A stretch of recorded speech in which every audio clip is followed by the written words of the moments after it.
দেশের সর্বোত্তরের জেলা পঞ্চগড়ের বিজয়া দশমীর খবর জানাতে এখন মহামায়া কালীবাড়ি থেকে সরাসরি যুক্ত হচ্ছেন সিদ্ধার্থ কর্মকার। সিদ্ধার্থ, সেখানকার সর্বশেষ খবর আমাদের জানাবেন। বিজয়া দশমীর কি খবর আছে আপনার কাছে?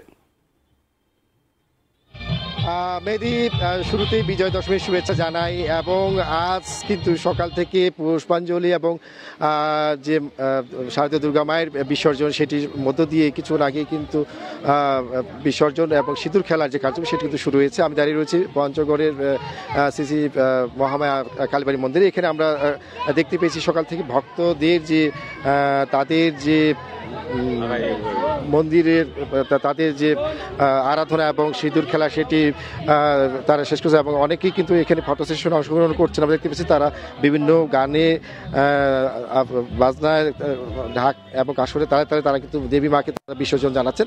এখানে আমি একজন ভক্তের সাথে কথা বলতে চাই। আপনার অনুভূতি, আজকে তো বিজয়া দশমী, মায়ের কৈলাসে ফিরে যাবেন, আজকে আপনার অনুভূতি এবং প্রত্যাশা কি? আজ বিজয়া, আজ মা বিদায় নিলেন আমাদের থেকে। তবু মায়ের বিদায় বেলায় সবার মন বিষণ্ণ, তারপরও মা আসাটাই আনন্দ। মা এসেছেন, আমাদের মধ্যে থেকেছেন কিছুদিন, আমাদের একান্ত হয়েছেন। তাই আমরা প্রার্থনা করব মা যেন সকলের মঙ্গল করেন, আমাদের সকলের ভালো করেন, আমাদের দেশ এবং সব কিছুর যেন মঙ্গল করেন। আর সবাইকে জানাই শুভ বিজয়া।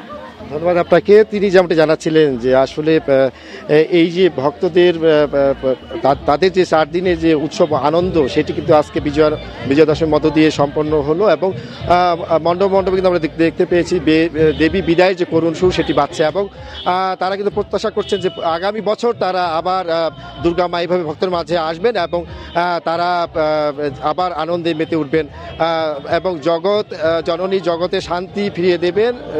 দেশ এবং বিশ্বের মানবতার মঙ্গল কামনায় কিন্তু তারা দেবীর কাছে তারা আরাধনা করছেন। তো এই ছিল পঞ্চগড়ে বিজয়া দশমী এবং সিঁদুর খেলা নিয়ে আমার কাছে সর্বশেষ।